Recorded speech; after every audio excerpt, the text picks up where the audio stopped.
Welcome back, guys, to You're Only as Good as Your Last series. This is on Gryffinn. I did the first game.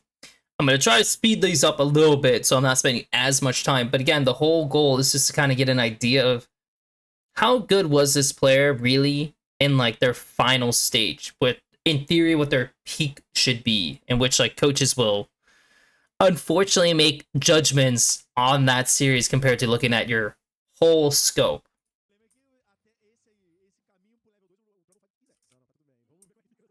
There we go. Oh, good. My speed is working. So he's playing Trundle. Aatrox into Rumble. Rumble can absolutely shit on Aatrox in a 1v1. Don't get me wrong, like, Aatrox can win eventually, but it's pretty dangerous in that Rumble could just out DPS him and kill him. Aurora into Orianna. If Ori plays well, she'll have a lot of control. She has to be really mindful of the gank potential, so he's probably going to be having to pay attention to that. Bot lane, it's pretty chill. I mean, Bard doesn't really win out that hard against Alistar, so not a lot to worry about. Could see him just pathing towards top, like, to just do his best to get either advantage in mid, either advantage in top, or not even really necessarily advantage in top. It's more so just ensuring top is, like, okay. But he's not doing that. He's pathing to bot, which... I mean, like, he's not... in theory, he shouldn't have priority top. But the Rumble is doing that.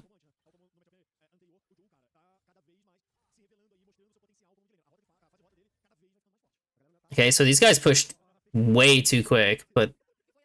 So it's pretty good for Loud. How fast the enemy duo pushed.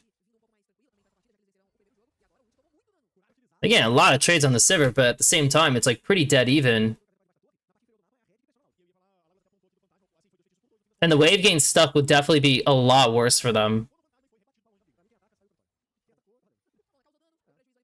Yeah. Yeah, that was not ideal by those guys. I don't know why they played the lane like that. So Gryffinn does a full clear. He gets his crab. His top laner 100% could have been dove, by the way. Like, that could have been awful if those guys actually played for it.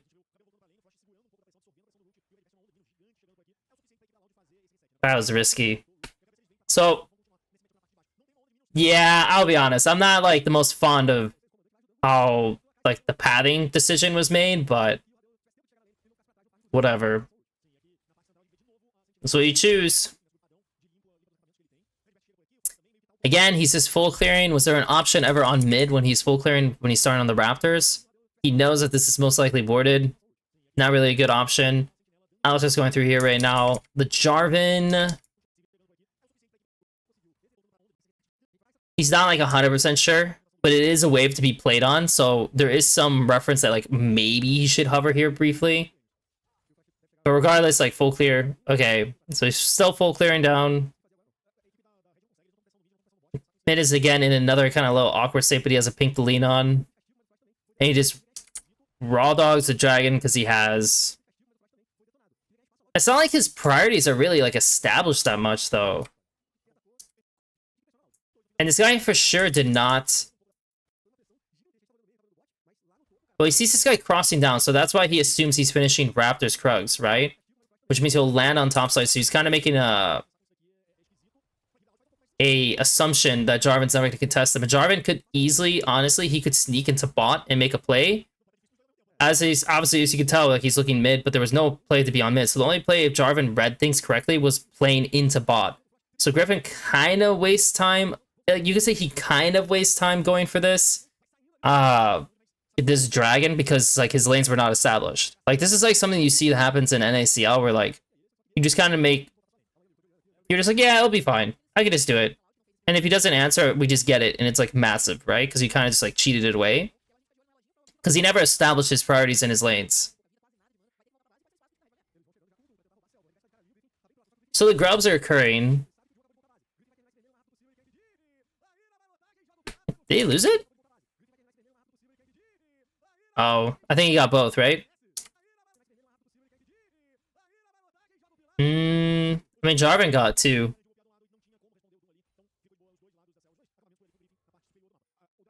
So duo is mid. They're gonna have push to go through mid, but they don't have priority top. They end up finding the Jarvan.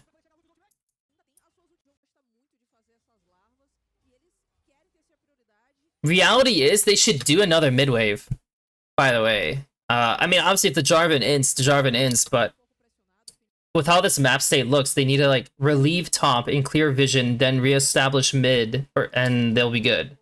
And Aatrox can even shift mid to make this play even better. So like they have the tools to do the right things. I don't know why Doom went in. I mean, yeah, for sure that was dumb. I don't know why he also ultied Doom. Oh, he went in.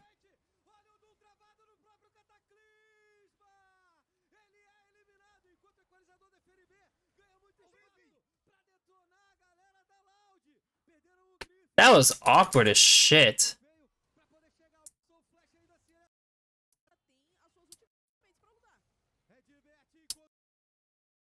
Oh, it's because he flashed. But damn, dude, like, why did Doom go in? So, okay, it makes sense then that, like, Gryffinn actually has some balls to fight that guy. I like it. So that was a good punish. Even if Gryffinn dies, it's good. I mean, the fact that the Kaisa dies as well on top of that, you get the Rumble ulti, sick.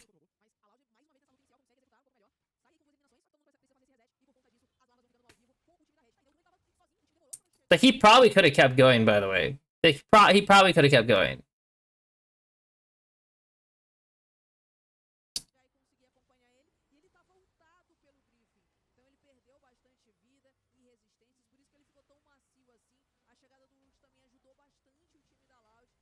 I wonder if he actually would have been safe if he just kept running.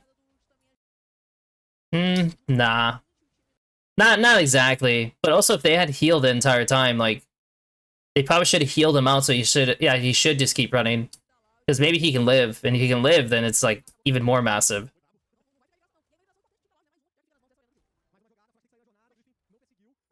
So they get the drag, which is a very fair trade. You know, like, grubs for drag, sure. I'll take that. He has camps to clear. They're never killing Aurora with Aatrox Trundle, no way. So that's he's just gonna handle what he needs to handle. He's just gonna clear fully up. That's all we're gonna see. Kaisa has no flash, but the Sivir's on base. So yeah, he's just gonna clear.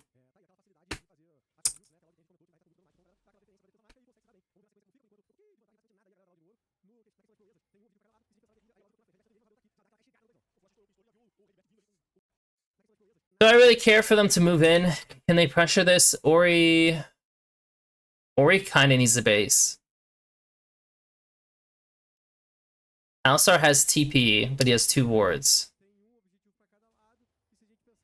There's not a lot of rush to honestly go into this now, unless they're thinking of using Aatrox TP to maneuver a fight, which, I mean, they could. They could go that way.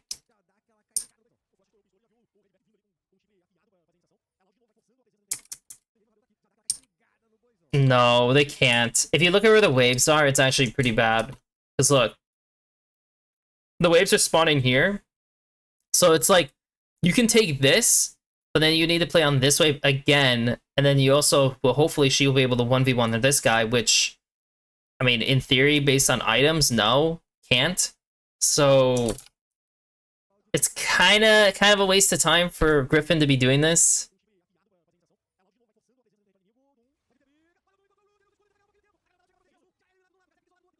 They still win it, which is very funny. Because the Aurora went, they pushed mid.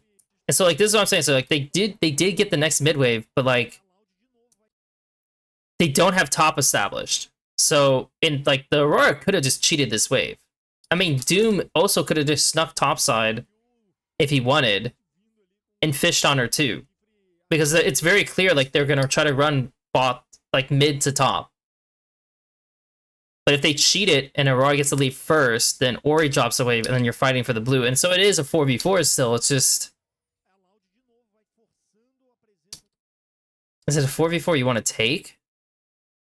No flashes. Only flashes on Ori. You have ER on Sivir. I mean, no one activated this for Kaisa art, by the way. I don't know. This is kind of awkward how they did this because, like, for some odd reason, Kaze is like moving down too early. I feel like whatever Gryffin's doing here is like, it's like fine. I mean, he should probably like Trundle Pillar the Aurora like right away.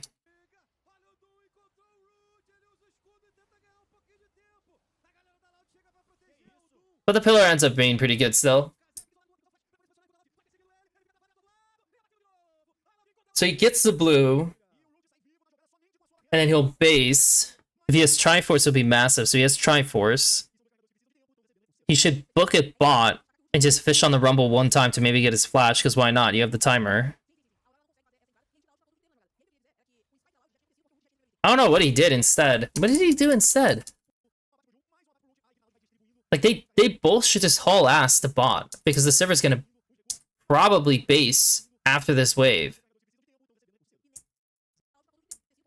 So I'm kind of confused how they didn't have that look, the initial look.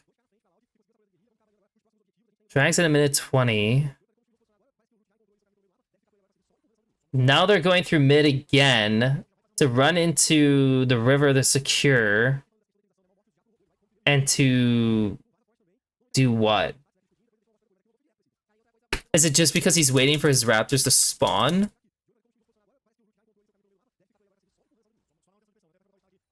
I don't really know what the... I mean, like, their vision was fine for the most part in the river.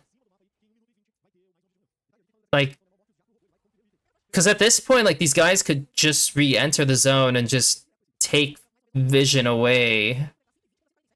Because Trundle's not there. And so now he's kind of like going a little back and forth and wasting some time. And I mean, these guys can now make the decision, like, because he moved early, it's like, oh, well, you can have Herald if you want. Like, by all means. I mean, like, they themselves starting Herald. I mean, they go right back into the enemy's vision. Which, I don't even know if I like that, to be honest. By Doom. By Red.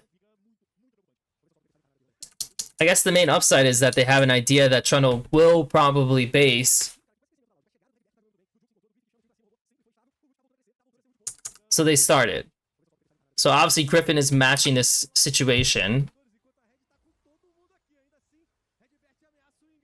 Frosty's caught out.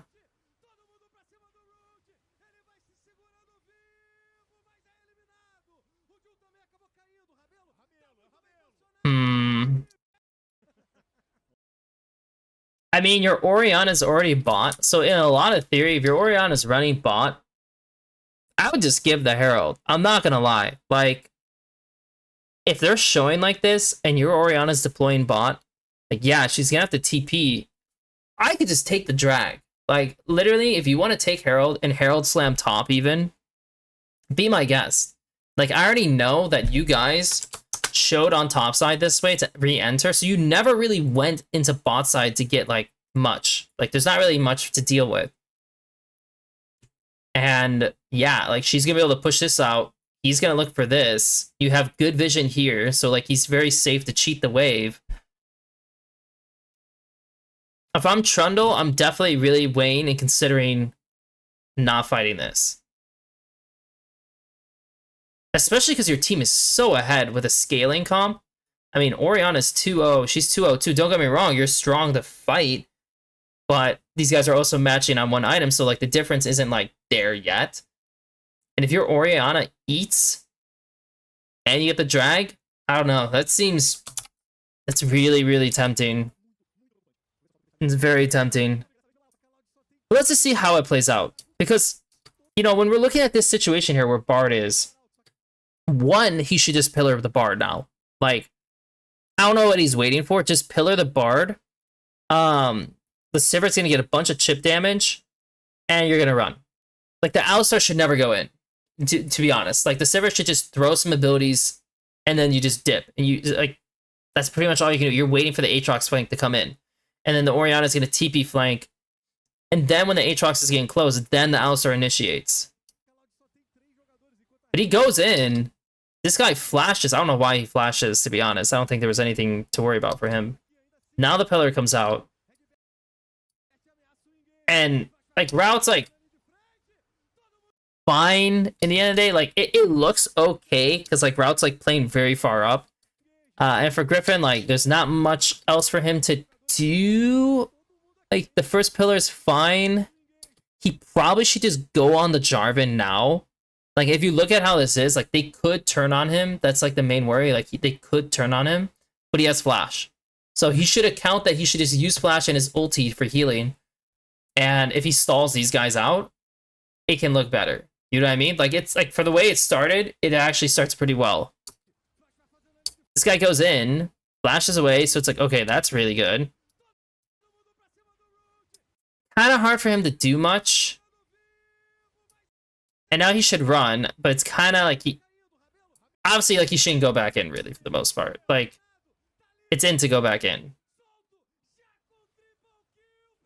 But they just lost the game. Most likely. Most likely they just lost the game. And that's because, again, I mean... Yes... Yes, in theory, like, after they get to this point where they burn everything, like, they should just be okay with the situation and just run away. In theory, they should never, the Sivir should never run back in. The Orianna could run in, but the Sivir should wait. And then the Ori's just gonna shockwave blast Doom apart. And as long as Route never gets caught in the ulti, like, they can win, you know?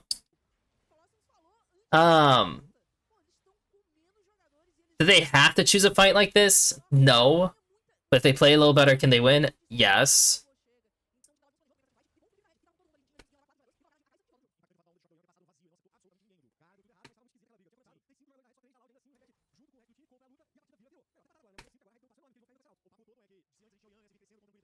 That's rough. I mean...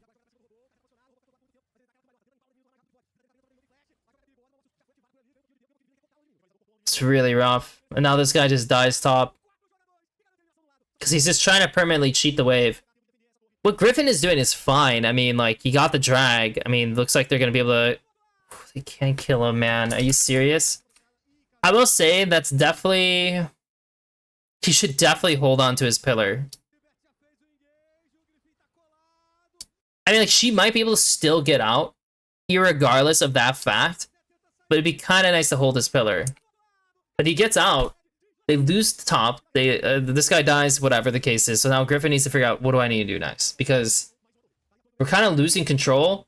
They're starting to take some of my camps even. What do we do? I mean, who has no flash?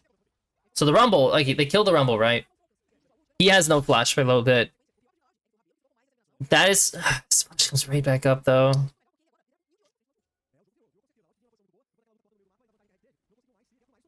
I get that he wants to protect his red. They can always move through mid still. I mean, like, yeah, these guys have engage, but, like, you have flashes on, so it doesn't really feel that bad.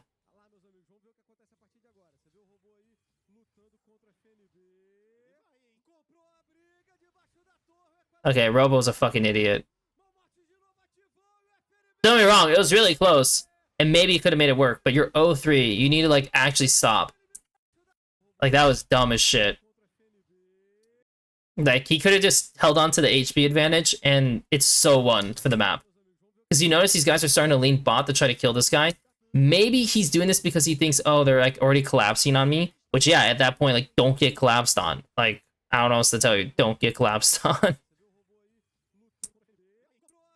But it looks like they're making a play up mid.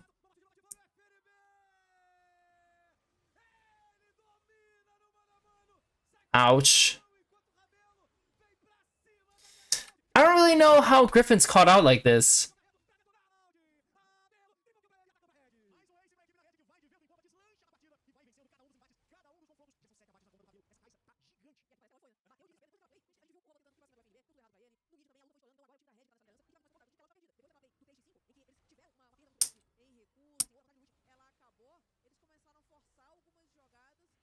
His pillar was awful. I mean, like, that's all, like, the first thing to say. Like, he's hitting the turret. Like, literally, his job, by the way, he's not supposed to be the one who's hitting the turret. Like, two, his Orianna's trying to zone. But more ideally, the Orion should just be moving this way, and Trundle should be here to just pillar. Like, I don't know where he's going. He's just like randomly going into the top side.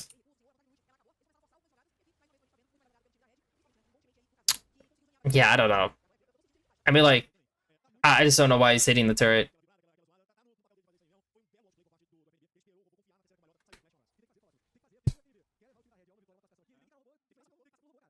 I mean, now they're doing the side plays, but it's like, of course, it's like Rumble with no flash. They're going through bot.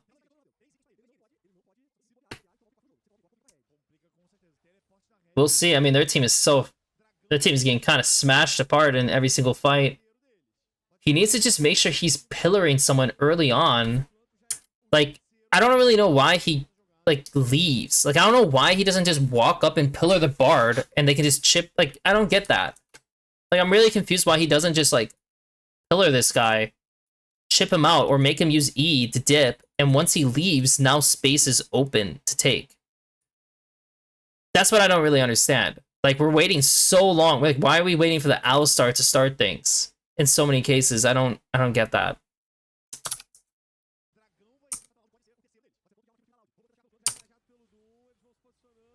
I mean, he still hasn't pillared, by the way.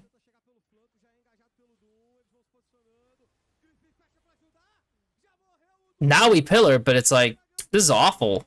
Like, why are we playing it this way? Like, literally, even now, like, he should pillar this right here. Yes, she can always just Kaisa R over, but you want that to happen. Like, just pillar this guy. Make him use shit to get to you. He doesn't. This guy just gets to walk in and just shoot. Like, I don't know. Personally, for me, from watching this game, I feel like he just doesn't really get the champion in terms of just... Well, like, there's some good ones. I shouldn't say he doesn't get the champion. I just feel like he just doesn't know how to get as much out of it as you can. For, like, because the kit is basic, right? It's literally just an auto attack, like, an auto attack reset, a stat buff, and the pillar. The pillar is pretty much everything that just makes Trundle, like, if you can use pillar well, then you can use Trundle well. That's all there is to the pick.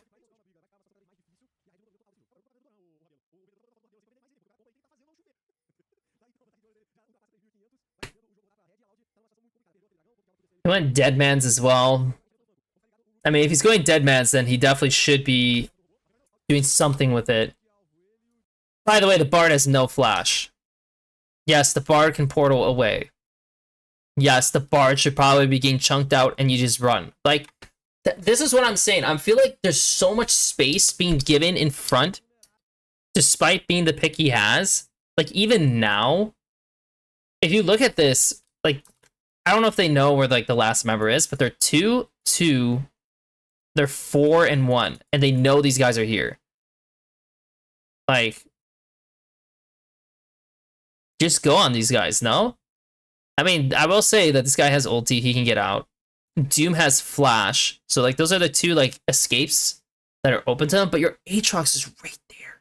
You also have a pink behind him, so they actually don't even know. I don't think they know he's there. I don't know, that...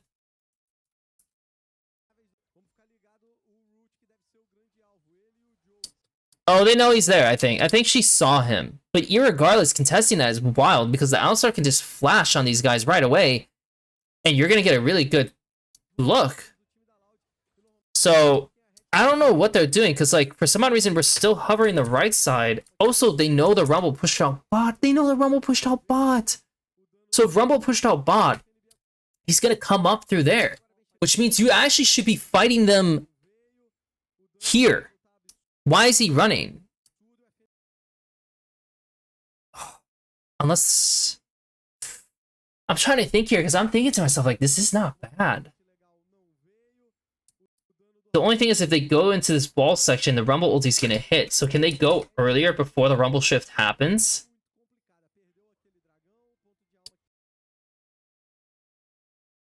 I mean, the Rumble would have to TP.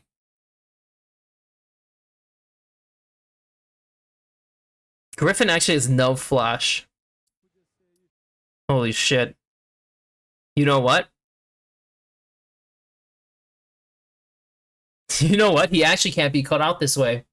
Because like I'm really trying to like so like when you watch some of these games, especially when it comes to scouting, yeah, you're not always gonna get everything right, but you need to really stretch to like see like what is the perfect play, what is like exact like how should everything really be played out by not just him but by everyone. And so like when I'm looking at this like situation, you know, they're running through river. Gryffinn is contesting the river without flash. That's actually the issue. He can't contest this river without flash. They have a bard.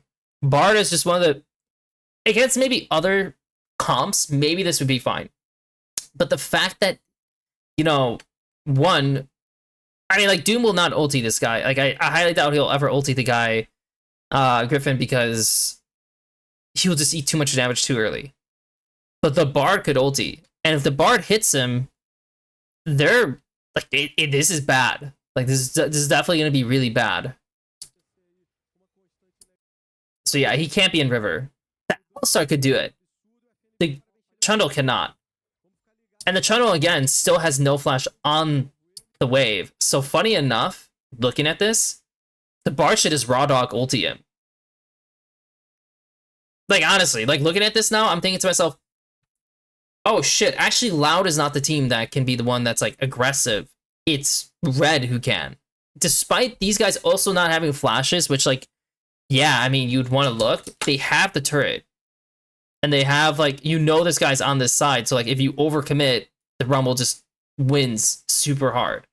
So, like, you can't do anything. As Trundle, you literally do not want to be put in a bad situation. And he is putting himself in a bad situation.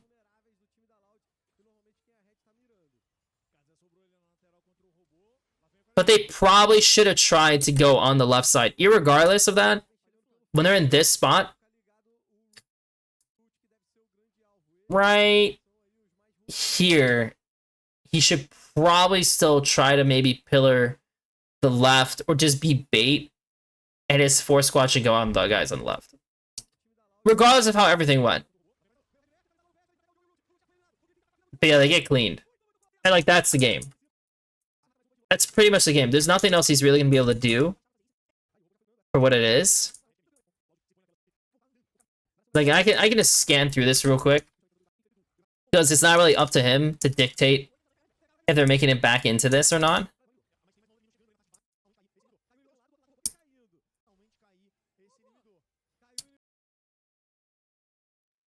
You should pillar this guy. Okay, this is really okay. This is getting a little funny because he should not have max points in Q. He might have W max, but he shouldn't have max points in Q, and so his E should be like level what, like 4 or something. He should pillar this guy, and they should again just toss abilities. It's actually interesting to see that that just never happens in this game ever. So yeah, I would say his Trundle is for sure like not great. I think the best example of him doing something really good was like the Grub situation, because in the Grub situation he figured he can ulti the guy and then go in hard. And yeah, he used his flash to dodge the Bard Q, but losing Grubs, picking up 2 kills and getting Dragon, I think that's really worth it. Generally from this game, from my watch, compared to the first one, I think both situations show that when it comes to fighting, he's like not... There's like a little bit of an error in terms of like, what should he do and like what is the best play to do overall. Like sometimes he knows, and then sometimes he just clearly doesn't. And in terms of pathing, there's like so far just one moment in terms of pathing where you're like, yeah, you definitely could have done something better here. But he is upkeeping his farm and everything, which is ideal as a jungler, right? So let's go into the next game. This will be a longer video. Most people don't like super long videos, but I don't really care. Like, let's just go into the next one. So he's playing Xin Zhao with scaling bot lane, but their early game is pretty weak. Like, they have to play really heavily around mid, which is not bad because this guy's actually playing well. So yeah, he just has to think about what's going on mid a lot of the time. And again, for the third game straight, he's pathing the bot, which is fine, but I mean, it's fine. I feel like the last game, I would not have preferenced that, but this game I get.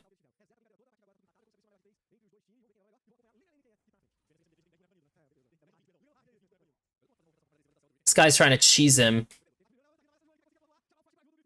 And it works. Because his bot lane got shit on. Now, should his... Oof. Oof. I mean, he knows he's in trouble. There's no way to know that this is, like, truly happening until these guys are not humping them. Like, so when the Leo leaves, like, she could be warding, yeah, she could be invading. And when the Corki dips, it's especially weird, but it already happened. Like, the Seju already went in. So he always loses his red here. So now they're trying to burn this, which he should, I mean, he should have smited it, by the way. I understand why he's saving his smite, but he should have smited it.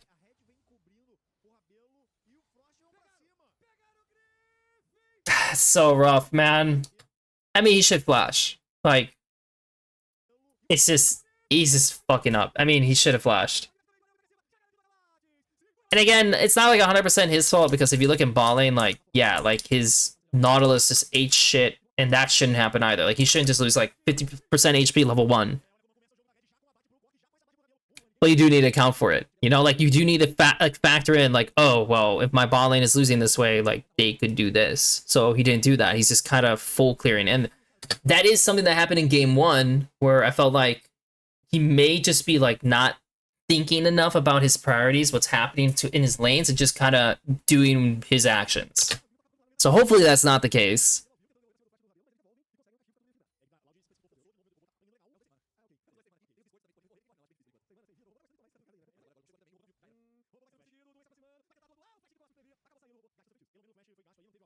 So he knows Seju took time to do this, which means he actually has priority to...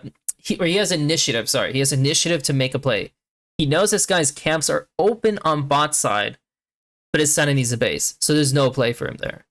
The best thing he could probably do, and like...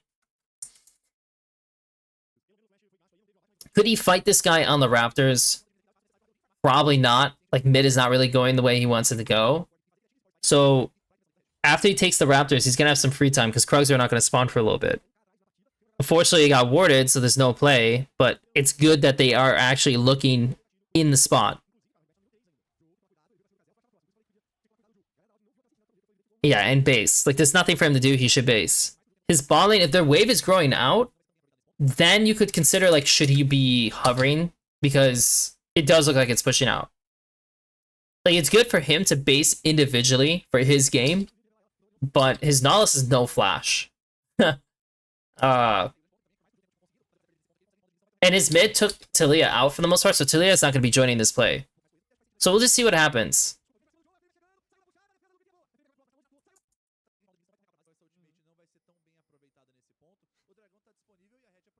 I mean, the Corgi decided to just turn the wave because they wanted to do drag, but they could have played for the gank. Which, I mean, in the end of the day, he kind of flipped, like, saying, like, you'll be fine.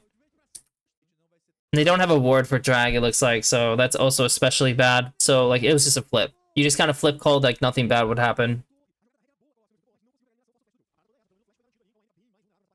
Interesting enough, when the Corki does this and dips and he's not showing on the next wave, there's a very high chance that they're doing the drag. I'm just trying to think. One, there's not a whole lot. There's not a lot of usefulness to... Actually, you know what it is? He actually does save him. Because I was gonna say, like, if he doesn't go in, maybe he can sneak in the top and kind of ruin the Scion. But technically, this Scion, he would have flash E'd and killed Annie. Like, Annie will actually die. I don't know if, like, that's in consideration. It's probably just a reaction. But yeah, like, Annie would have died if Scion flashed E'd her. So he's on his back foot. Things are not going good. the chances of him fighting grubs is probably like not that high. Like the best hope he would have is to be able to take one off the table. It's warded again, so like it's like again like no play is really open, so he's trying to steal one. But the thing is, can you actually fight this?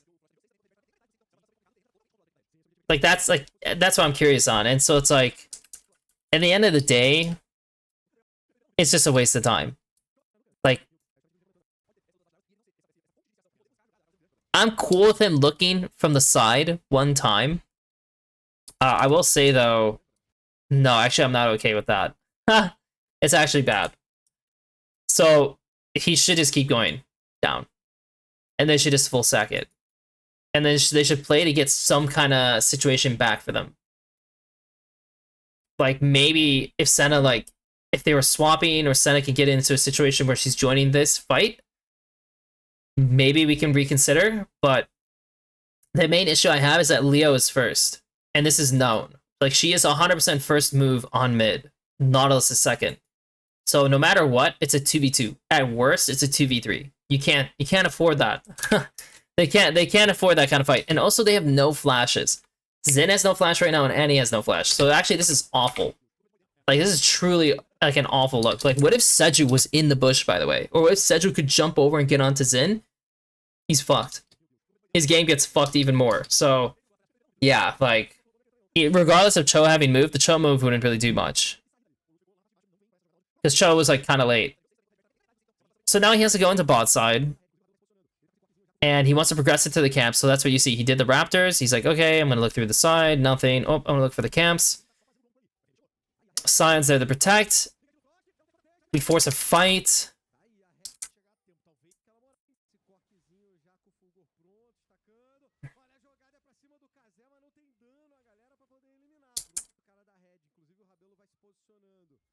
The Talia's not fast pushing, so I actually think that Annie should not burn her ulti here. She should wait. Unless he was thinking, like, this guy was just gonna go. But the thing is, they have no vision.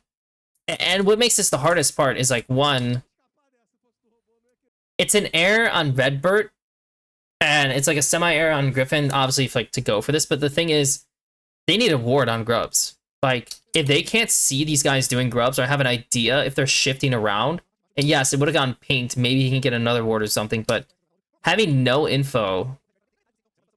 Oh, you know what? It's on the Cho'Gath to not ward probably as well to save something, but because they don't see this, you can't just make the assumption that they're just doing the grubs the entire time.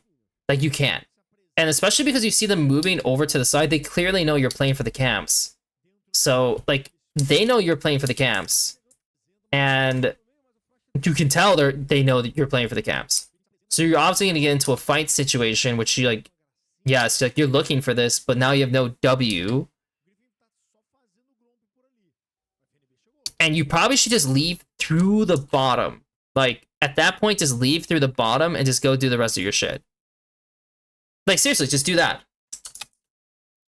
But he goes through this location and they register, oh shit, that's stupid. Why is he doing that?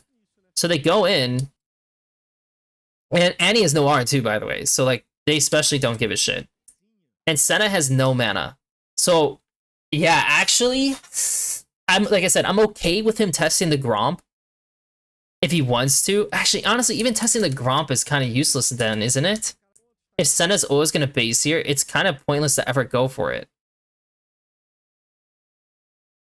It kind of is. He should just clear his bot camps. And it is what it is. Because, yeah, like I said, if Senna's playing to get a crash to base, which she definitely needs the base, it just kind of sucks because I know you want to cross map, but like you just don't have the tools. So if he does this, once he does this, he needs to register, okay, I should probably leave through bot. They see that he's kind of inting, so that's why they go in. And then, unfortunately, the Nautilus goes in because he's like, do I need to save you? And then he just dies. You know, like, technically, maybe Xin can be okay. Maybe Xin will lose his flash. Yeah, Nautilus probably shouldn't get that close. And then the Annie, who has no flash, actually gets jebaited into this whole situation. So yeah, it just gets worse and worse. And what did Gryffinn get from this? He literally got his Krugs. Like, all he got was his Krugs. And so yeah, I think that tells me, it does paint a little bit of a story to me that, like, this is kind of what you see in NACL so far. Like, you'll see some junglers who do actually do a good job of, like, again, like I said, upkeeping farm. Yes, crossing into bot is the right call. He could do it sooner, but it is the right call to cross when, like, you can't contest a major objective, so you at least get something, right? That plan is, like, pretty obvious. But now you need to advance it the next step and the next step of, like, well, we have all the info that they're doing it? Do we have the info of, like, what happens if I show? Are they going to react? Like, are you applying what's happening in front of you and what their plans can, like, what their next plans can be? Because if you don't plan far ahead enough, then you kind of just, yeah, you'll just have ints like that. So in this case, right now, coming from the deploy, he's looking towards top. Again, he's basically on vision the entire time. They're, again, dragons coming up, so, like, they're trying to cross in the top. Luckily enough, his duo actually got pushed first without, like, needing any help, which, I mean, like, I would say it's probably the ward that's telling them that they can do this, because he never reshows going into mid. So that's why he feels he can skip that location. And then they run straight through top, which would be ideal. I mean, they could go for it. There's no plant, which kind of sucks. But if they wanted to, they could still run into this location and it'd be good. You're only going to zone 3 creeps, but you... I'm trying to think about this. How I want this to play out.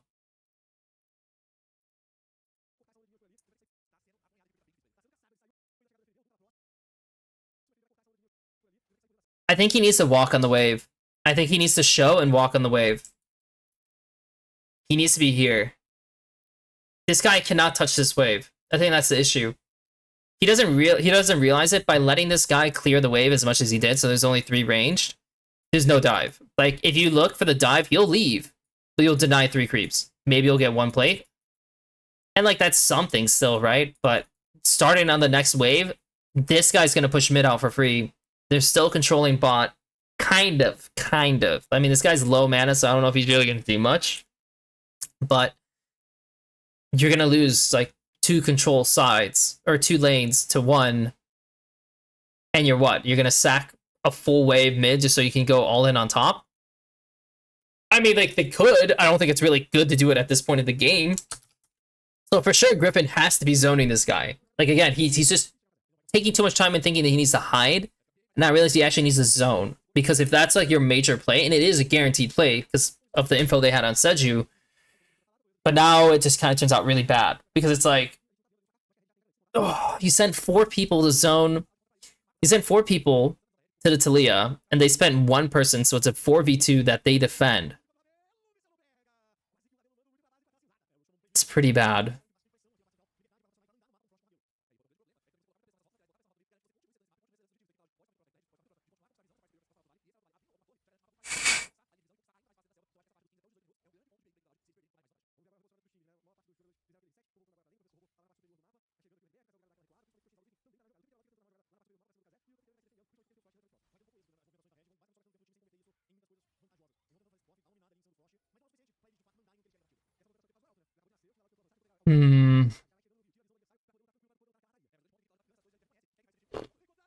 I mean, it's, like, really awkward because it's like,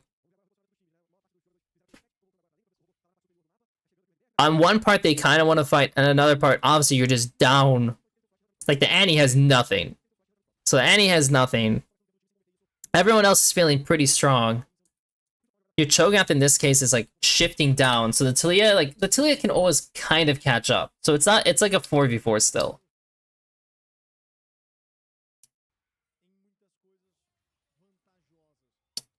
And it's like, should you go in here? Probably not, because if the Xin goes, like, the Corki's still just gonna be hitting you for free.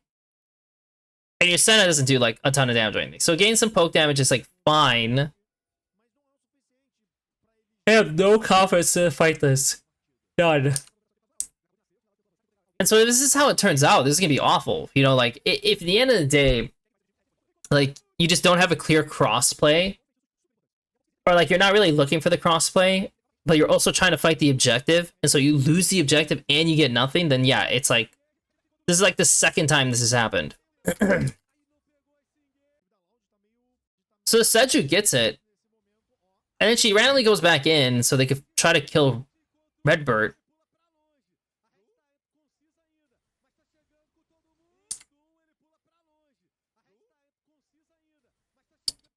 So first off, he should definitely go on Corki. Like Corki's the primary target. He ends up going on the Sejuani, which, I mean, like, look how much damage the Corki's getting down. But they still win? They definitely win. Not bad.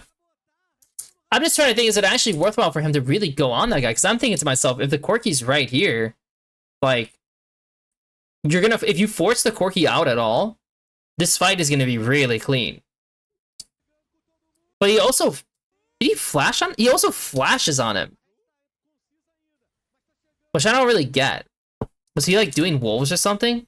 Oh, he was. He blast cone over. No, he definitely didn't go in. No, he definitely didn't use a Z.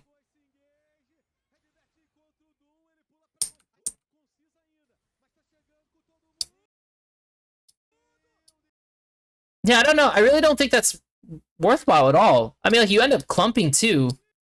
I mean, luckily enough, the Scion can't actually get his Q off, but, like, he could have played that a lot better. Now he goes on the Corki, and I think it mostly just goes okay because I think Kaze ends up inting it. Like, I don't, like, this guy's dead in the water, by the way. This guy means nothing. This is like another case where it's like, what are you doing? Just, like, focus on these guys. Like, huh? What are you doing?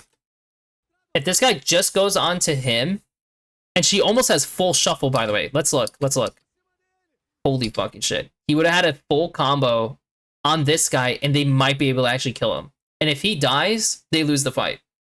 So, yeah. Like, I genuinely think that was an error on the fight by him. I think he tunnel visioned on a low target that doesn't matter. Because it's just Sejuani. If it was like a Talia, a Corki that were low, I would think it would be good. I think if you have a team that has a good reset potential, I think it's good. I think if you don't think you're going to win a long-term fight and you just want to get a pick and run, I think it's good. But that could have been worse. For sure worse for them.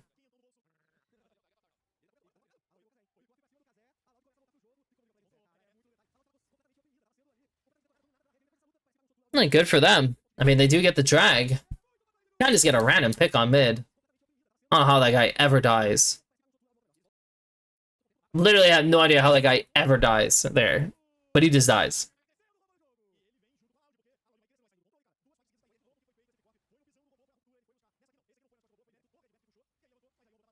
Well, now they're steaming through a little bit.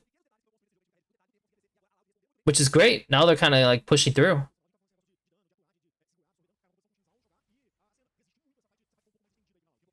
Thing is, he still has some camps to do. His Sivir's not even on the wave. And so, like, ideally what they would do is they would be mid instead of going through this location here. And they would make sure no one can touch it. But generally, if you felt like, oh, well, like, if we don't want to contest this yet, yeah, the Xin could just do the camps. I assume they're only doing this because the soul laners are grouped. And so they're a 5-stack. And so, yeah, like, the Cho shouldn't, like, I don't understand, I don't understand why you have both of them sitting bot still. Like, one of them should be in river, and you should force another fight. The side has no TP2, by the way. Oh my god. Okay. This is very funny.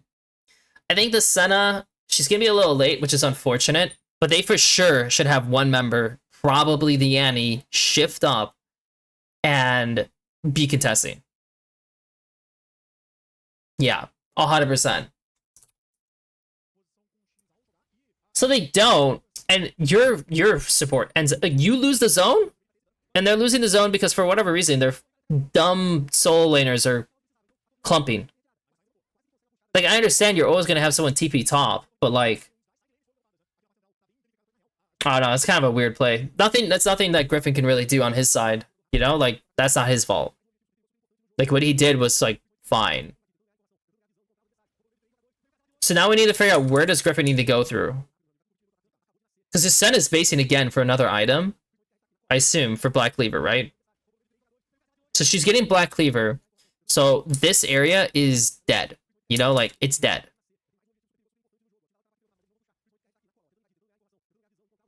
And yet Gryffinn is looking to go through side. So, like, I really don't know what is their team planning. Like, I have no idea. Like, I can see these guys clearly fighting through mid, and they even have their Scion. And so you can make the judgment to go through side, but your Sivir also can't base here, if that's the case. Like, who the hell is defending mid? Like, if she's gonna base, then Zen should be mid with the team. Generally, this is not his fault. This is like everyone's fault. Like, this is literally everyone's fault. Him dying here, and now if he dies here, this is his fault. Like, he should never himself die. And now it just looks dumb.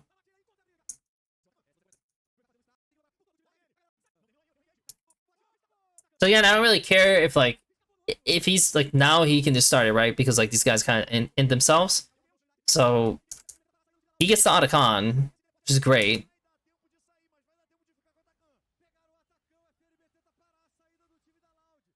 I like that they all run, so that's also good. Now he just wants to do some camps. Is he going Death's Dance second?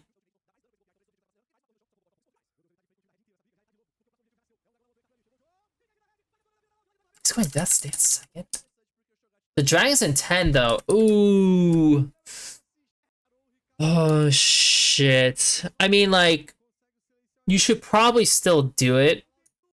And you can afford to lose the drag if this is, like, too much. I mean, Route kind of needs the base. But if he bases, you're not fighting the drag. Redbird has no vision. I think this is where you make a judgment call to just give up the drag. It's very clearly you're not going to, like, be able to commit to this drag in a good way. Because you're just so late. I mean, like, Route even cancels his base, but Redbird already based. So this is pretty awkward. Oh, Senna ends up getting caught. Ah, shit. Okay, I mean, Gryffinn literally did fucking nothing there, by the way. Okay, funny enough, this is a case where he needs to go on Sejuani. So now, like, you have to register where everything is. So, and that first, like, that one fight I went over, going on the Corki would have been good. Because he was just completely left open, and there was, like, no harm in terms of, like, what those guys, like, carries were doing, or their tanks were even doing to, like, your backline. But in this case, your backline is getting fucked. You need to help these guys. So he actually needs to go here, and then press R to spread out these guys, and then you're just playing to get out. And he has flash, so maybe you can just, like, pretty much you're just praying to God you can survive. You're not playing to win, you're playing to survive. This play is to win, but you're never winning because of what's happening here. He needs to help them. So he's just playing his own game. He's not really playing for his team, he's just playing his own game, and that's awful. Like literally did absolutely fucking nothing. And if he dies in the end, it's even funnier. And he flashed. So not only did he die, but he also flashed. Awful. Not trying to say, like, he's an awful player. I'm just saying, like, what he did was just clearly awful.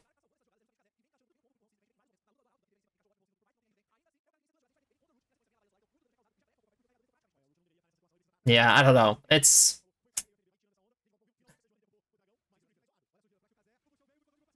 I mean... Again, like, you are behind, so you can't just go through mid to show on vision randomly. You know they have vision around mid, like 100%. So, like, this is where you need to be, like, if you look at the top lane, for instance, there's a chance they didn't do anything there. So like doing a sneak play top could be beneficial. People have lost flashes. You know, maybe Talia is the one who goes up there. I mean, yes, he ends up being mid, right? He ends up being mid. I don't know if he like showed pushing the wave or not, but it's like you even show on vision here, so it's very clearly like just I don't know. Just not thinking.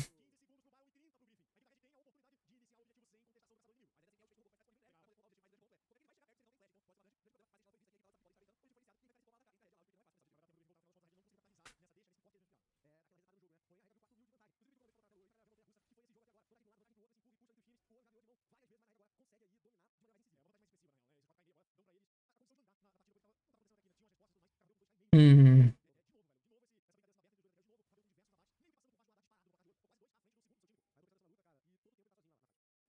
They're in a dire state. They can't get control of mid. Corky's Thanos. They have a nice push bot. I don't really see any point on the Cho'Gath grouping mid. I mean, like, unless you're... Like, this...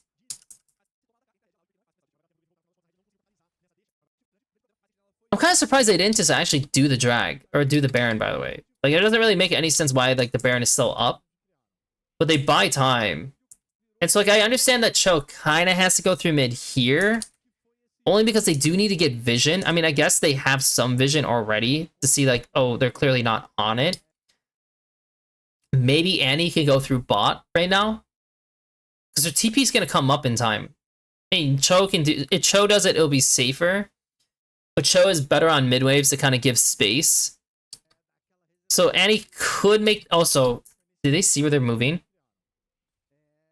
Maybe if they do actually see where they're moving, and Bert should actually drop a ward. Like I will say Bert should definitely be dropping a ward, because if they spot these guys moving to the right, Gryffinn can now make the plan to go through bot and like with someone else and maybe get a pick, and then you have vision on Baron to see if they actually start it. And that's just the risk you're taking.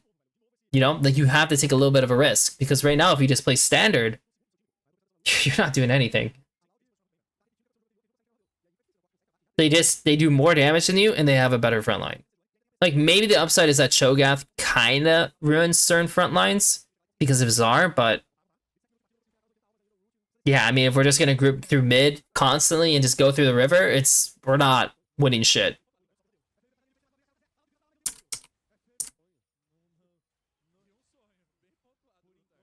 Okay, so Gryffinn sees an angle on the Talia. His only backup is basically Senna R. His Annie is way too far because she's just joining now. So I get like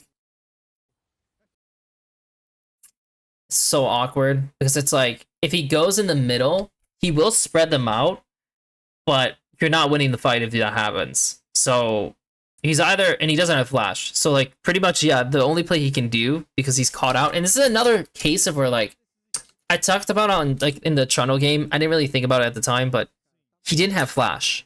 So like if you don't have flash in the river, you have to be really, really fucking careful. So like he probably shouldn't be on the crab, because if he's on the crab, yeah, they're probably gonna play on you. Like he is the play. And that's like why Sejuani's going on him. And like Frosty throws his R too early. So this is not ideal. This is really not ideal how it starts. And it is because of Gryffinn. So he gets his ulti, knocks him away. Obviously the front line is like pretty even right now. And Griffin's trying to push forward, but once his ulti ends, like that's it. So he fully commits now. It's turned out pretty decent, actually. Wow. They won that. Impressive.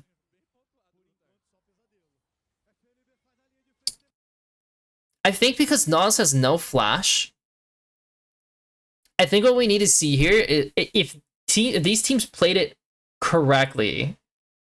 So obviously Leo would still have her R. Corky should be going left.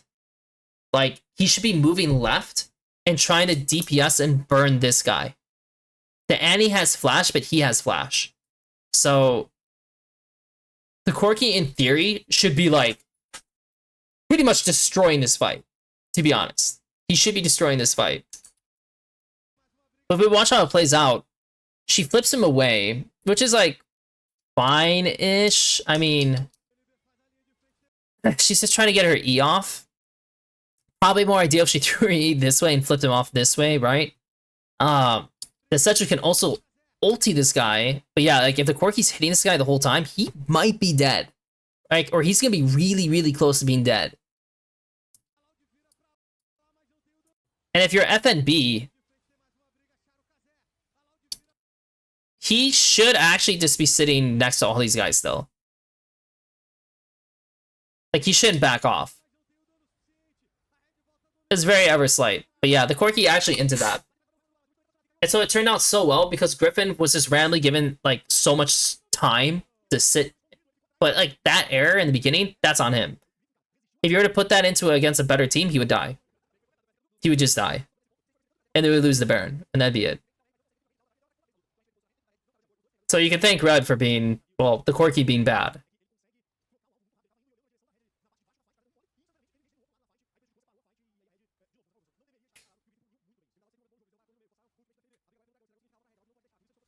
I mean, they have a real shot at actually winning this now. I mean, let's look at the items. I mean, the Senna has 3 items now.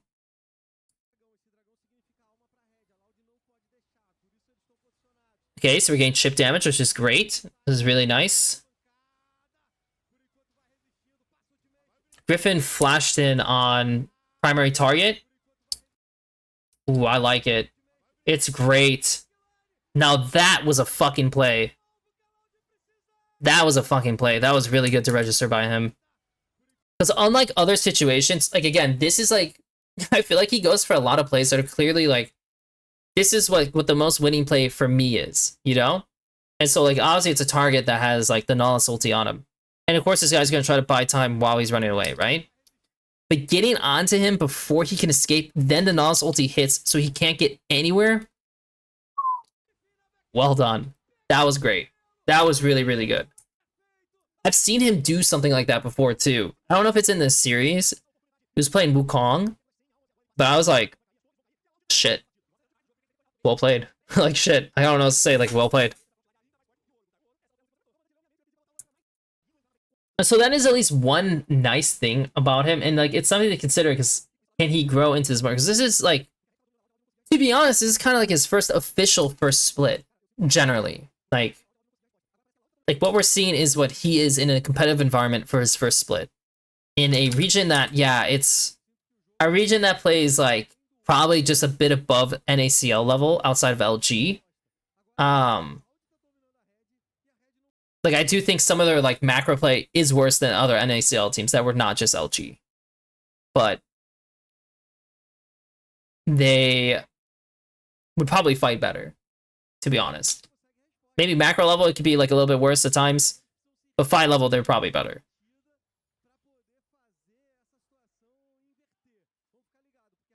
So it's not a bad, like, evaluation towards, like, what you could do and what would do.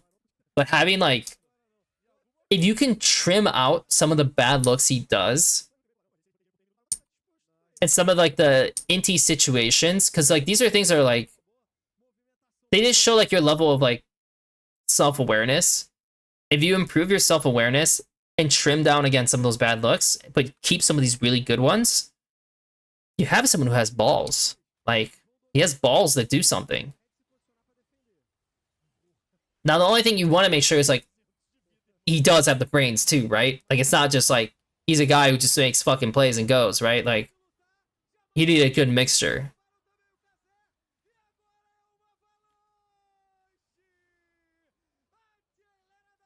Nice. That was actually an impressive comeback win. Let's say for this, like I said, he needs to be really mindful of autopiloting.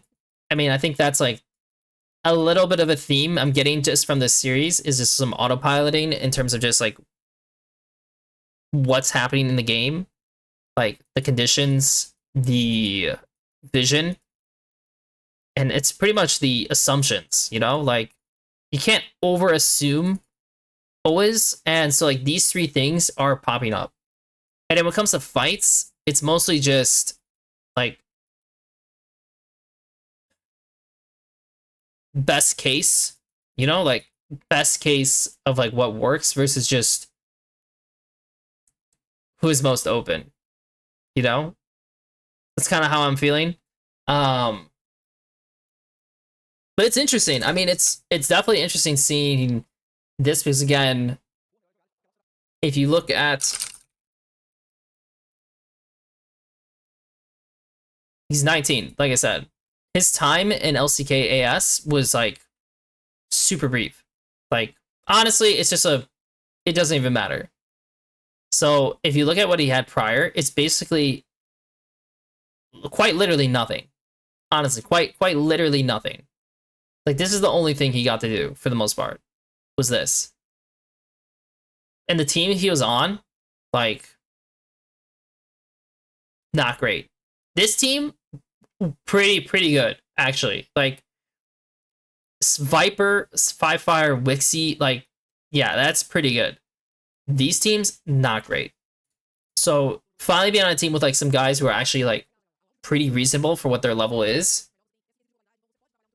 it's interesting. But he's playing Pantheon, you know, he's against Maokai. Maokai, of course, is the kind of champion that just makes your life feel awful in many ways just because it's like a very low risk champion.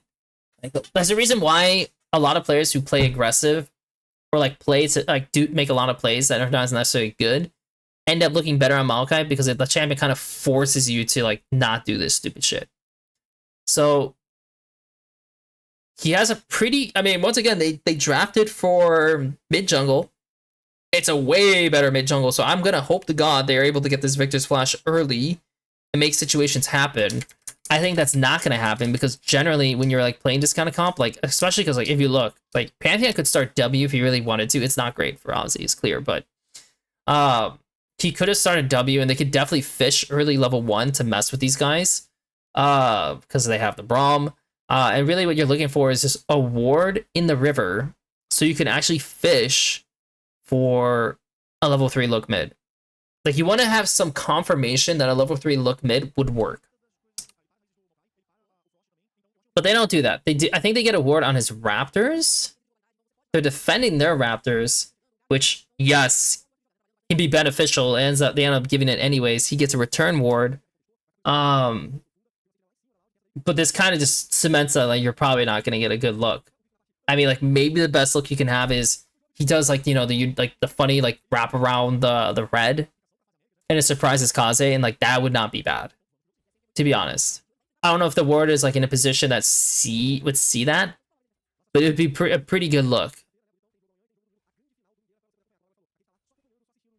Like legit, he could go through mid, the Galio could flash for flash, and that would be good.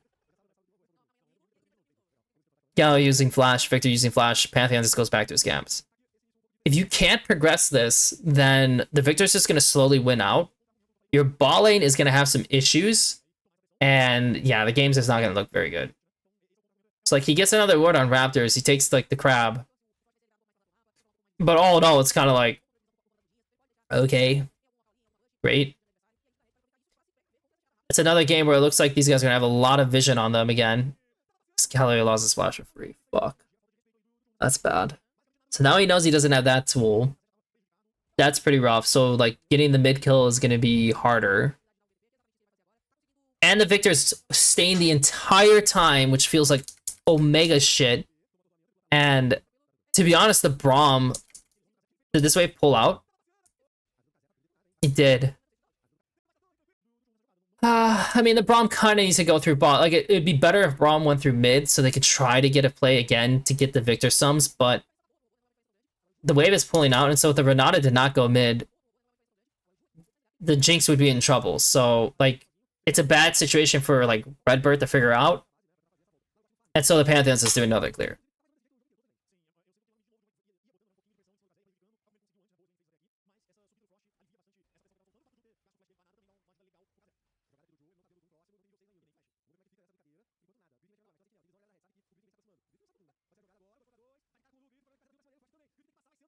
Shit.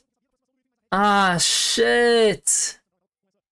This is going really bad, man. It's going really bad. I mean, they could contest it. They could contest it still if they really wanted to. But it does... It will have some worry on it. Because the Pantheon is half HP. So it's like you're half HP. Yes, the Galio can move in. I mean, you did just get mid control. I mean, it's like if the Pantheon stayed... Because your bot lane is going to... If the Renata moved over, which they know... But they never really fully know? Or is she clearing a pink? There's a pink in the river. Okay, so they know that she's like showing here. Which means their bot lane pretty much could get this. Though then again, the Maokai could also gank them, so... Maybe that's a little awkward. So you kind of... Yeah, I don't know. It's pretty awkward. Because like they have to be playing worried about like Maokai showing. And so they find that he's on it. But again, he's half HP. It's too hard. It sucks. It's too hard.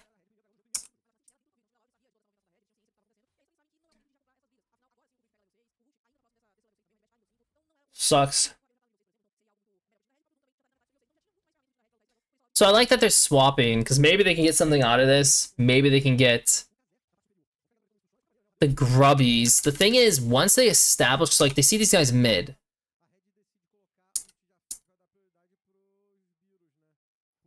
Man, I really... He's already level 6. And the Galio can move in the river right now. In many ways, if he moved through the river to sweep, if there's anything, it would be pretty good for them. I think.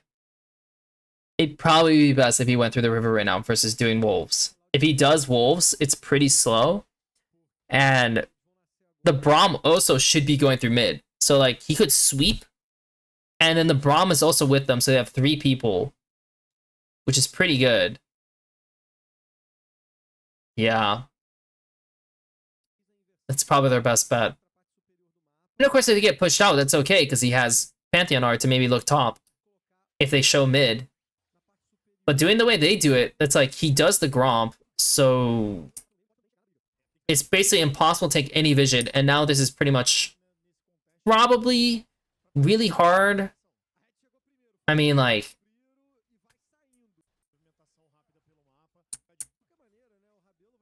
I don't know. I mean, like, I feel like if they did this, I should say it's really hard. I feel like if they did what I said they could do, they probably would get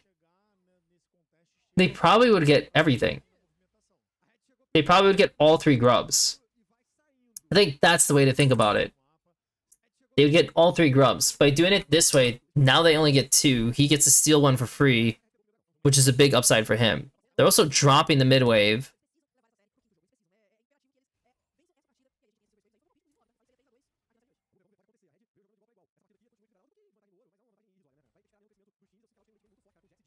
Just waiting for the crab.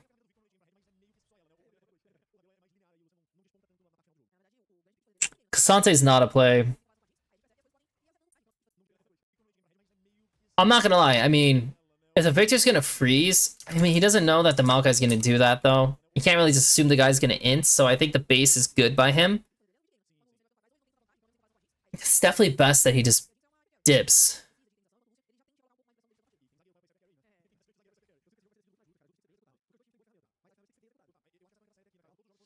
The Renata showing's good, but his Jinx has a base, so they can't do anything with it.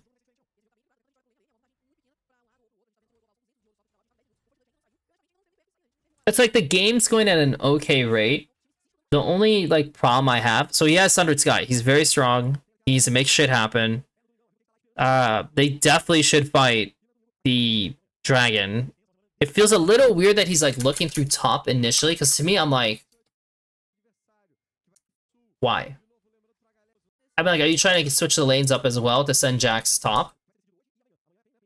I mean, this guy just TP'd bot, the Victor.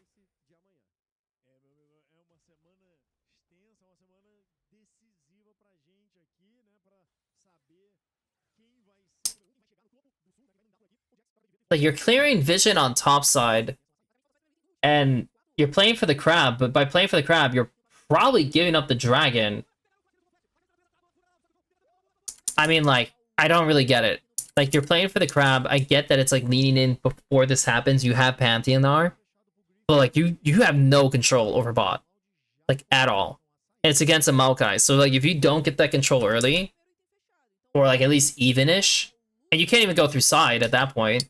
So like now we're just contesting mid, which is like kind of exactly what these guys want to happen. Like your mid contests suck, your mid waves contests suck. So now we're just going in. I assume because like Griffin's like, all right, let's get this wave, guys. Like, yes, maybe the other people are saying it, but like as a team and for him individually, like this is not ideal. And it stems from him wanting to play for the crowd. So this guy's able to flash, cleanse out. You burned your flash as pants, so now you're in a bad situation. So Braum needs to eat this. Gryffinn walks into the Maokai R still anyways. Now you're getting stunned again. I mean, that's just... I'm not gonna lie. That's kind of cringe. That's kind of a cringe way to die. It's kind of a cringe way to die.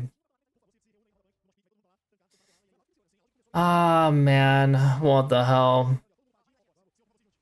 Maybe if they were the Lucian team, that could make sense. Because maybe Lucian can actually get a kill, but Jinx, no.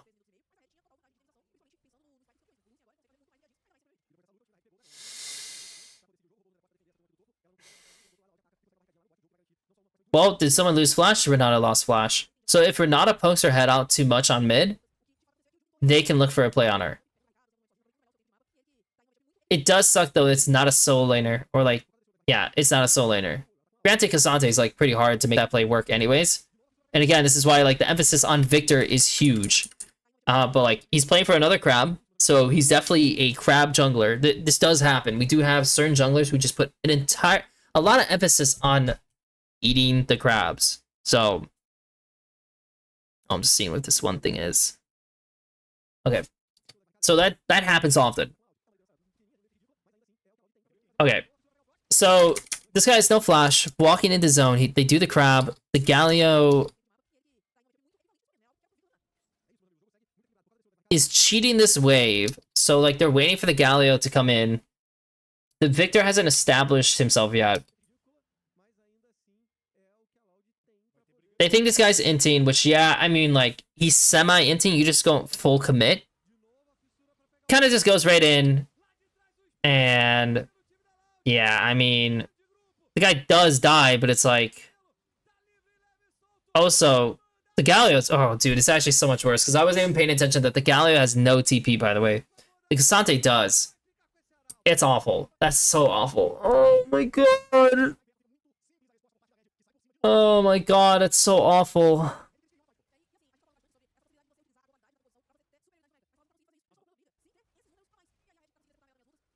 Okay, so I haven't used Pantheonar once this entire game. That ability has been on cooldown. That ability has been chilling the entire time.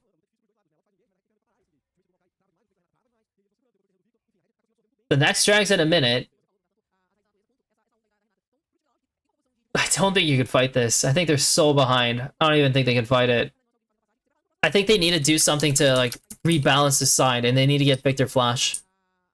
So I think him going in the top is good.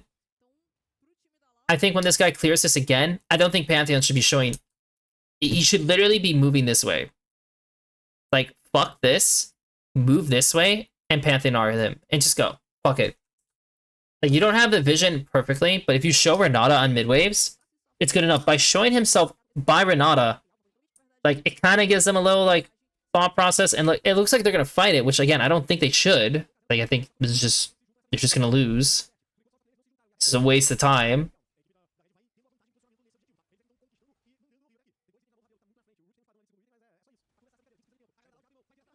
What a waste of time. You guys are wasting so much time. And so this is on jungle. This is his decision to make. I mean, don't get me wrong. Other people may say that they want to fight, but generally in that kind of situation, I feel like that's on jungle. Like, you are the one who's supposed to be making the decision to either fight, get, or give in many cases. I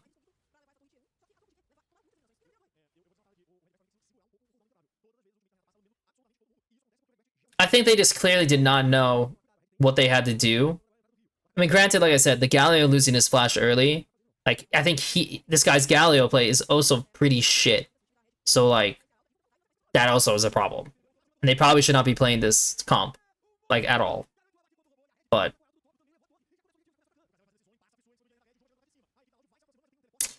yeah, no one on this team is registering what they have to do to win. To even climb back to possibly get a win. Like, literally, has this Victor burned his flash once? I don't think he has. I don't think that's happened at all this entire game. The only person who's really ideally flashed because they were in a bad spot was Renata. Everyone else has just done, like, offensive flash. Now, look at this. Now we fucking do it. Now it's registering, oh, fuck, we need to go on this guy. But the Galio's not even there yet.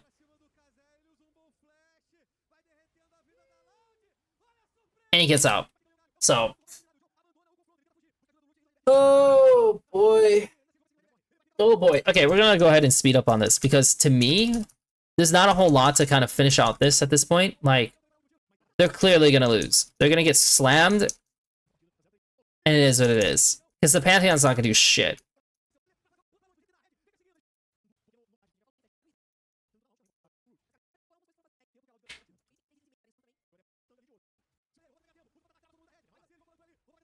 Yeah. Yeah, I mean, they got slammed. Okay.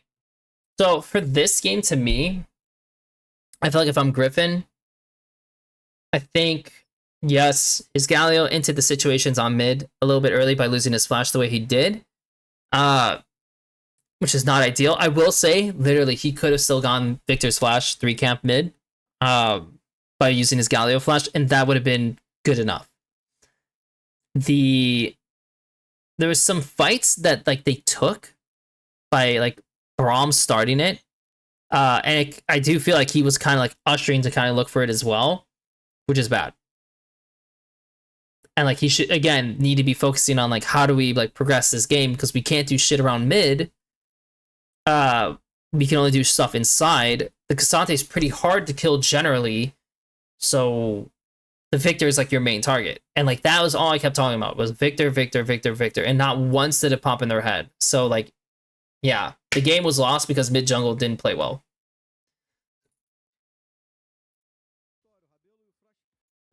So this last game, Doom is on Nocturne. This guy is on... I mean, their top side looks fucking awful. I mean, that's the first thing I would say. Like, they're playing Camille, Viego, Yone, all very greedy champions. And these guys are playing Ornn, Nocturne. Nocturne and Sylas are greedy. They can fight together, but they're greedy. But the Ornn does help stabilize, like, what they kind of want to do. And so he's obviously... He should path up. Like, in all cases, he should, for the most part, just path up and not play with his Ziggs. But he's path bot the entire... Like, he's path to bot the entire game, entire series, right? I can't even remember if he actually pathed to top this last game.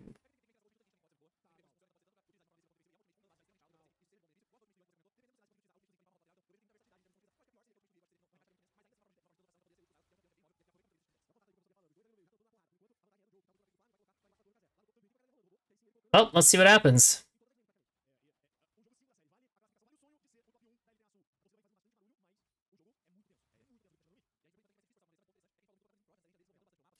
Okay, so he crosses through. He didn't have priority, and he took the top grab, which, at the end of the day, is, like, fine. I mean, I think looking one time mid is not half bad. Of course, by leaving the situation as is, it does leave his Yone, like, left to dry, right? And he's looking top for a dive, which, I mean, it's a pretty hard dive overall. And by showing here, yeah, his mid, again, is just like... I mean, his mid is on a TPing back, so I guess it's not that bad. Getting the flash by Ornn, sure. There's no bad parts about that. So it's a good start.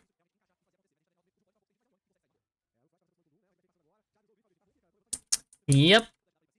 He didn't really register because he did the dive top, he's a little bit late. And so, yeah, he kind of didn't really think about them contesting his Raptors, which again is like, that sucks. They also lane swap, but he can't stay top because he needs, you know, camps. So again, what he's doing is fine.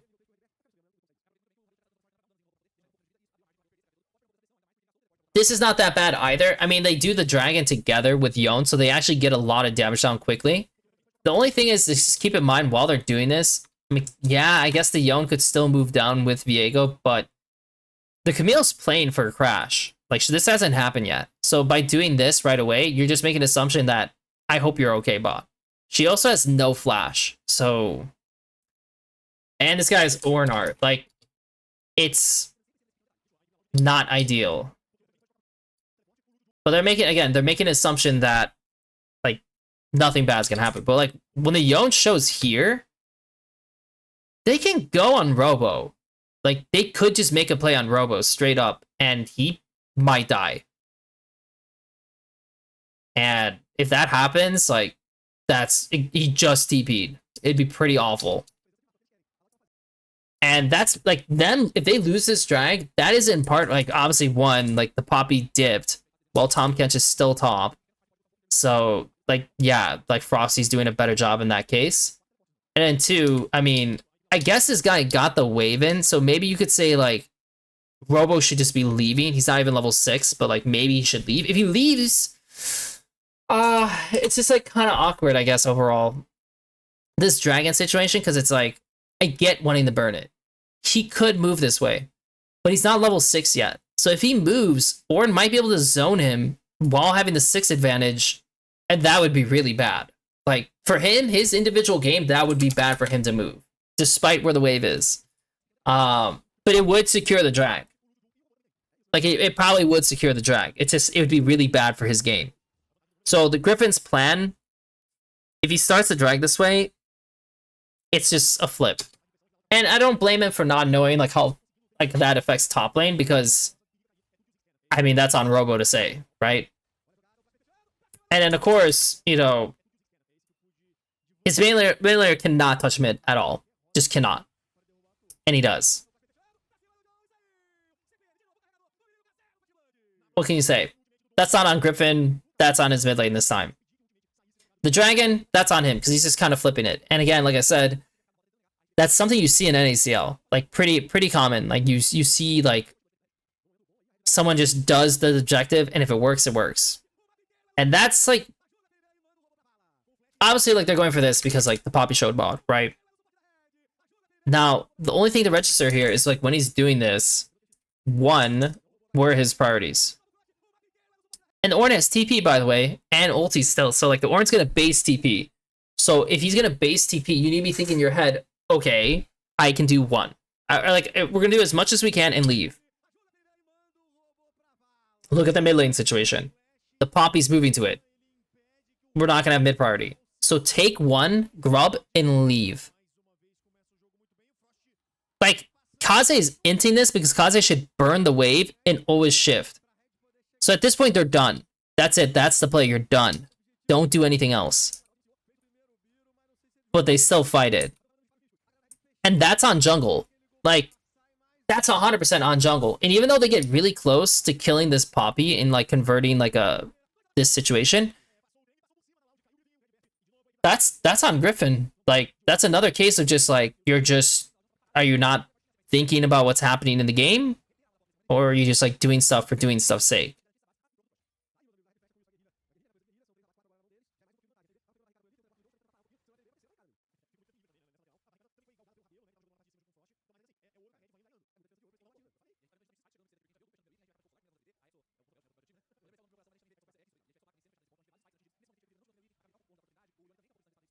Up through top. We're big chillin'.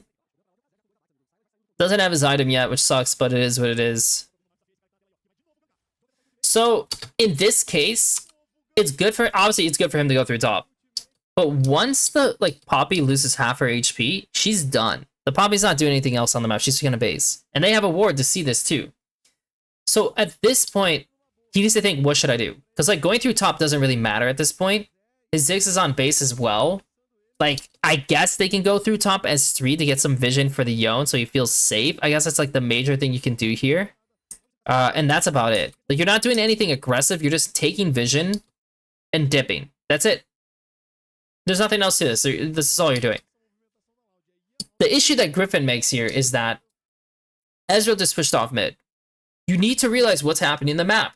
Again, I think in the end of the day, like, am I in love with this play? It's fine. It's a fine play because, I mean, I guess like you clear the vision and you let him be able to push out. It's also your only lane to play through because you can't play through here and you can't play through here. So it's fine. The issue is when you go so deep that he's doing, but I don't know what the fuck is he doing. He's literally acting like he's gonna dive them. How are you diving him? You don't even have control. So like Gryffinn now gets caught out because he's just like randomly doing this, and he literally dies and costs his team a major loss. So yeah, that's pretty bad.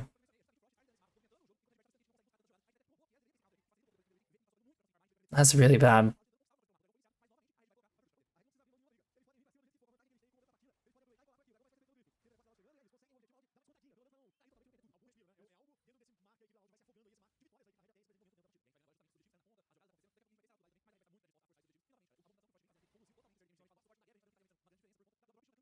Trying to think what he can do, because their comp is the kind of comp that has to like really win out in these skirmishes because it's just what their champs are. They can't just like direct win through like a team fight at 5v5.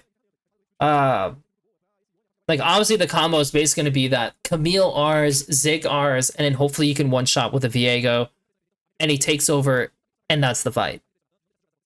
But of course, if you're behind, that becomes a lot harder to do. And if you can't one-shot, then your comp is just dead in the water. Now, of course, another upside could be, oh, maybe we could just outside lane them. But the Ornn is, like, doing okay, and the Sylas is, like, way ahead of the Yone, so...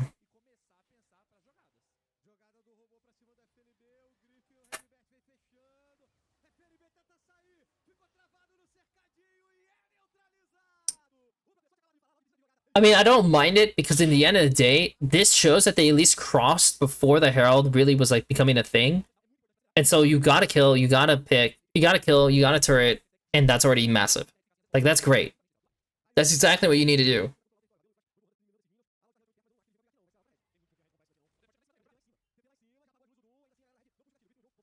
Good. Nocturne is down for a little bit, too.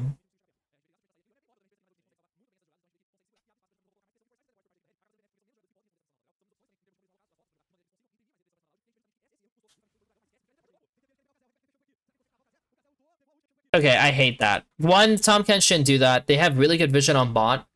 If they want a 5v5, there's a chance they could make it work. There's also an opportunity if you see where Sylas is pushing so deep that maybe Viego could look for something, but like before anything's established.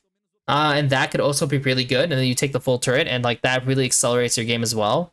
Because the Sylas is catching this super high. And if we try to see like where did their vision land? So they had a ward here, so they knew they didn't get a ward there. They pretty much know that, like, there's a ward here. Okay, so they pretty much know there's a ward here. Maybe stuff happened here, but there's definitely nothing in, like... Oh, sorry, I should do this here. They know there's definitely nothing in this area so far. And they know that Ornn warded that spot too. So technically, he could actually jump from here to here if he wanted to, and it probably would be not revealed. So this Sylas is like really taking a lot of liberties on these deep pushes. And so they, not only did they give up like some of their control on the bot side by doing that, this Tahm Kench play, but they also get no pick on the side.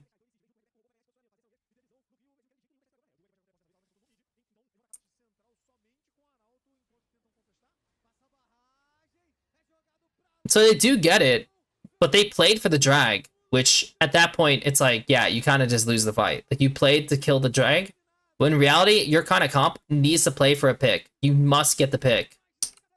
So that was kind of the wrong approach towards like what you need to do to win the game. And at this point, the game's over. Like, with this style of comp, the game's over. Like, I can't imagine them winning this.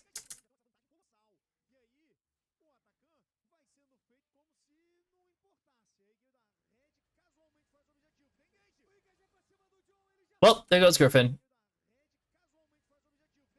Obviously, ideally, you know, I mean, I don't think he can even see it. I'm like trying to say, like, oh, he should cancel it with his Viego. To be honest, the fight already looks losing anyways. Camille's not there. And, yeah, I mean, he literally just might not even be able to see the fucking abilities. So I don't think shit's gonna happen at this point. Like, I highly doubt they're gonna find a look. And so that's why I'm kind of skipping ahead just to see if there's anything to really note. No, not really. Okay, so now that I kind of finish this out, and I can kind of at least give a rough idea on what I think of Gryffinn off the last series he's played. So I think this is like some NACL level pathing. I think it's also probably NACL level fighting. Like,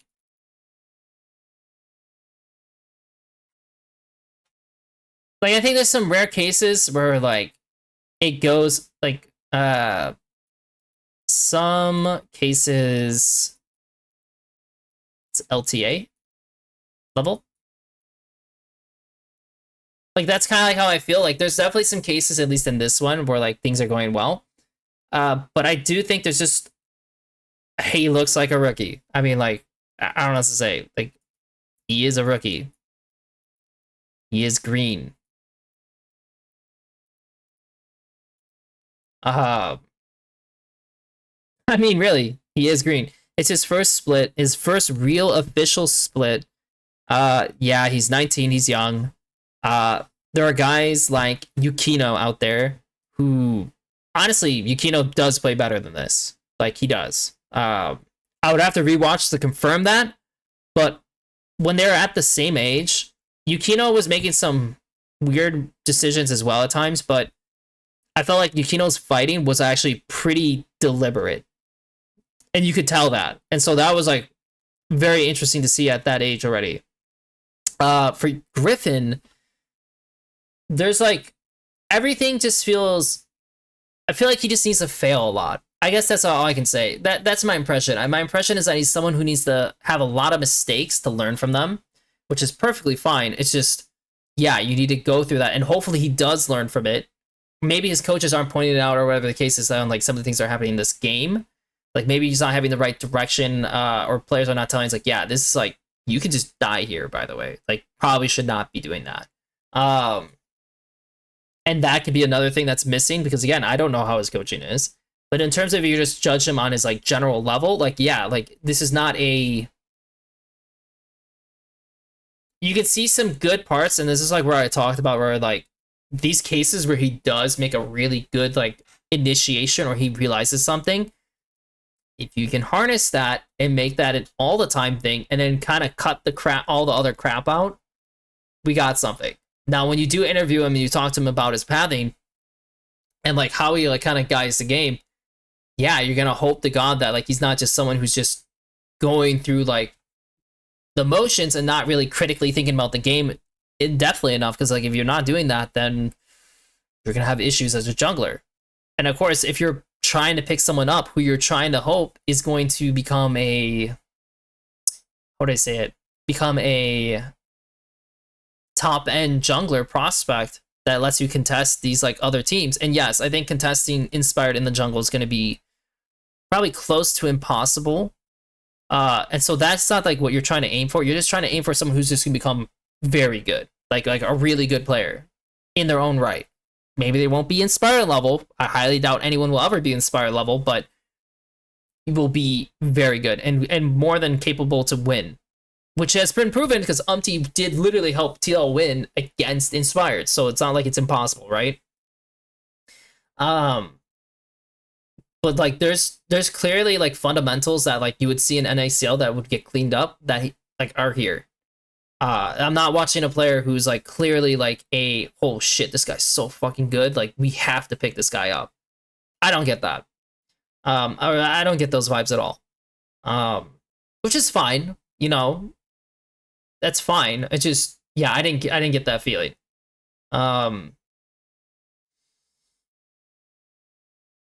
Like I said, I felt like some of his Trundle play with the pillar didn't really understand it. I think Pantheon didn't really understand like the agency he needs to have with the champion.